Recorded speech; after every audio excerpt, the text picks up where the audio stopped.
Warning: our YouTube channel and its videos may contain scenes, language, and content that may not be appropriate for all audiences. These videos include surveillance footage, undercover pursuit of suspects, actual police and rescue operations, and fearless confrontations. If you do not approve of the content, please do not watch our videos. If you wish to continue, we strongly advise that you proceed with caution. Viewers' discretion is advised. Nung kainitan ho ng World War, netong si Trillanes pa ho mismo mga boss ang naglalako ho na kung maaari. Talagang daw ho'y itong pinagsasabong ni Trillanes. Etong si De Lima at si Gordon na parang lumalabas. Dihadong itong si De Lima. Kung kaya't kinakailangan ni Senator Dick Gordon na humingi ng paumanhin kay De Lima.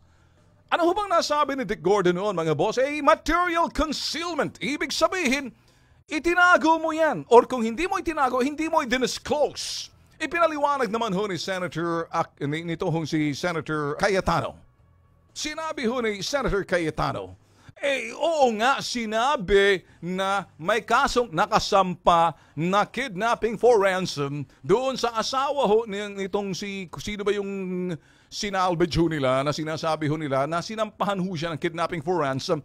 Pero hindi sinabi na may nakasampang kaso sa piskalya. Magkaiba ho yun eh.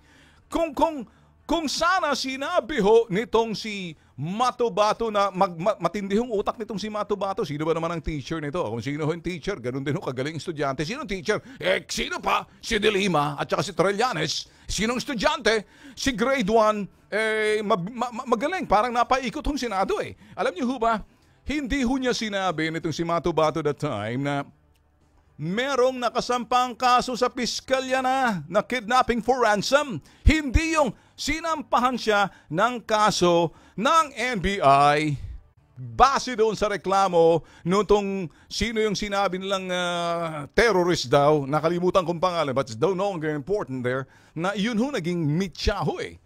Ngayon, magkaiba ho yung sinampahan ka ng kaso ng NBI, iba ho yung nakasampa sa kaso ng piskalya.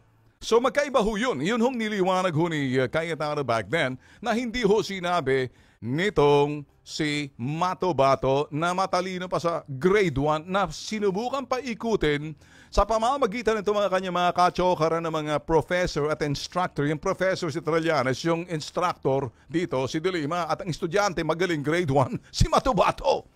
Ngayon, napaikot ho yung Senado. Puro kasinungalingan, puro butas sa mga sinasabi. Kaya kung titingnan nyo ho, nasabi ho ni Dick Gordon, material concealment, hindi mo sinabi may nakasampang kaso. Hindi yung sinampahan ng kaso. Saan? Sinampahan lang ng kaso sa NBI. Nilagay ba sa fiskalya? O magkaiba na ho yung nalagay na sa fiskalya at yan, pasok na ho yan sa hukuman once na sa fiskalya na ho yan. So in short, officially na ho yun. Ang nangyari ho rito mga boss, nag-alinlangan ho si De Lima back then. Ano hong sinabi ng De Lima? Slight oversight. Hindi sinasadya ang pagkakamali. Pumasok naman tong, sabi ko nga kahapon, devil's advocate na si Trillanes, lumakas ang loob nitong si De Lima kasi parang defender. Siyempre, sinabi, kapusod, kabagang, kagilagid. Yun ho ang kakulay. Hindi naman sila pareho ng mukha, hindi naman magkamukha, hindi naman sabihin natin, magkasukat ng timbang or magkasukat ng lapad, magkaiba. Okay, anyway mga boss, kaya ho yun, material concealment is because pag nagpresenta ka ng isang testigo sa Senado at ikay ginamit mong testigo, patitibayin mo yan, siguraduhin mo walang mahahanap na butas at walang makikitang kasiraan kasi kung dinala mo yung testigo, eng-eng ka, ob-ob ka, hindi mo nakita or sinadya mong itago.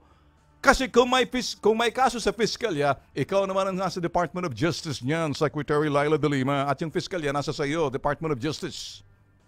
So ngayon, anong paumanhin? Kaya meron hong punto si Senator Dick Gordon na saying material concealment, itinago mo, hindi naman sinasabing sinadya, itinago mo lang Sa anumang kadahilanan, kung makakalusot, hindi yung talagang sinagi yung tinadya. You did not withhold, you did not disclose. Kasi kung yan ay naging matibay na ho yan, ipinauwi na tong si Matubato.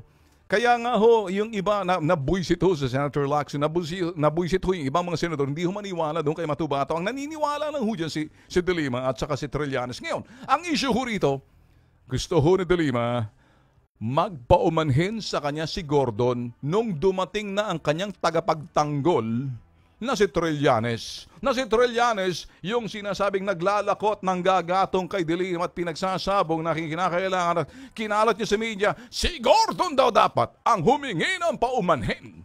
Ang dapat si Gordon daw ang humingi ng paumanhin kay De Lima dahil nasaktan si De Lima sa akusasyon ni Gordon sa paggamit ng salitang material concealment. Abay, siyempre mga bossing, marunong namang gumante itong Senate Committee Chairman na si Dick Gordon na meron ding itinatagong kunting topak din. I mean, you're not the only one, entitled to topak with temperament. May temperament din naman si Gordon, may temper din to. At ang kanyang birada kay Trillanes, tinawag niya si Trillanes, si Trillanes nitong si Gordon, sundalong kanin. Ngayon mga boss, subalit ng ginawa ho ni Trillanes, na-realize ho ni Trillanes, abay magkakaroon tayo ng problema rito sa Ethics Committee. Pagkakaisahan, kita niyo man nung nangyari kay De Lima mga boss, kung saan nawala ho kayang chairmanship doon sa Blue Ribbon Committee, nag-usap-usap ho yung mga senador. Ngayon, pag-usap-usapan, baka ay mas-sanction ka, ibang usapan na ho yan. Kaya ang ginawa ho nitong si Kengkoy, hoy! Senador Kengkoy! Bakit ka nangangamoy? Trillanes, lumang tugtugin na yan. Kakatok ka pa sa pinto ng tanggapan ni Gordon. At doon, anong ginawa mo? Ay pinasok mo para ayusin ang lahat. Nabahag ang buntot mo. Akala ko ba asong askal ka? Para kang asong kahol ng kahol na parang ulol, na para yung pala sa bandang huli, ikaw rin naman pala ang babahag ang buntot. Dati matapang, para ka naging tuta. Ito naman si Gordon dahil pusong mamon. Tinanggap ang kaplastikan. Pagpakumbaba pala ni Trillanes. Para may salba lang ang sarili mula sa parusa ng Ethics Committee kung ito tuloy. Alam mo naman kasi dyan sa Senado, simple lang. Pag ikay nagpaumanhin, tinatanggap naman nila. Kaya sabi ni Gordon, let bygones be bygones kung ikay humingi ng paumanhin. Kaya itong kay De Lima, De Lima! Lie, De Lima! Don't expect na ikay makakakuha ng sinasabi ho nating apology kay Gordon because there ain't any apology coming. Pareho kayo may punto. Naman. Hindi na natin makikita tuloy ang sarswelang dulot nitong Kengkoy na si Trillanes Kumag at ang kalang estudyanteng tinuro ang kinoach na Sus Maria Jose, parang malansang bulok na isda na wala talagang mangyayari dahil pinagluloko ang Senado. Yun hong storya. Kaya naman, simple lang hong ating masasabi mga boss. Grade 1, grade 2, grade 3, tinalo kayo mga senador. Ang dami niyong utak niyan. Ang galing talaga nitong si Trillanes, mga boss. Ang galing din itong si Laila de Lima. Kala siguro mapaikot. Ang mga utak naman itong mga senador nito, wala naman sa talampakan, nasa bumbunan nila. Hindi ka pareho ni Trillanes, nasa tumbon. Kung ang mga senador na iba dyan, ang kanilang utak ay nandun sa bumbunan, sa baba ng bumbunan kay Trillanes sa loob ng tumbon. Get it? Ganun kasimple mga boss. Okay, anyway, mga boss. So hindi na ho ipagpapatuloy ni Senator Dick Gordon or anybody, depende ho kung sino sa Ethics Committee ang masusulong ho ng reklamo ho laban dito ho doon sa inasta ho ni Lalo de Lima or kay Trillanes kasi alam nyo mga boss, hindi lang naman ho si Gordon ang napika. Ano? Alam nyo ho ba kung bakit napika rito? Napika rin ho itong si Senator Zubiri, mga boss. Alam nyo ho ba kung ba't napika si Zubiri, mga boss? Ha?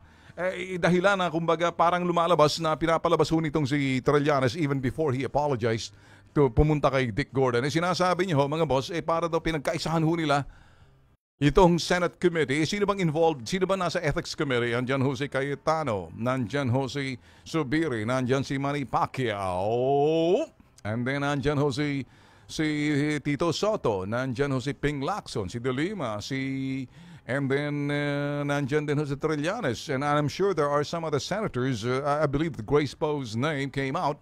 Sila naman ho magdidesisyon dyan doon sa actuation ni De Lima. Understandably, mga boss, hindi ka po pwede magkaroon ng parang tantrums. I mean, sa edad ni De Lima, come on. Makunat ka na sa sabi hong hindi ka na preskong karne. Kung sa kalabaw makunat ng karne mo, hindi ka na yung sinasabing kung kayo lilitsunin, hindi ka na yung iba yung litsong litsong de leche.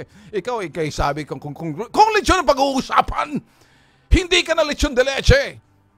Hindi, alam mo, lechon de leche, bata pa yun tsaka medyo, ano pa yun, masarap-sarap pa yun, hindi pa masyado makolesterol. Si De Lima, hindi na pag nilechon mo yan, ewan. Sa'yo si cholesterol. Kilala, ba't na nauwi tayo sa lechon?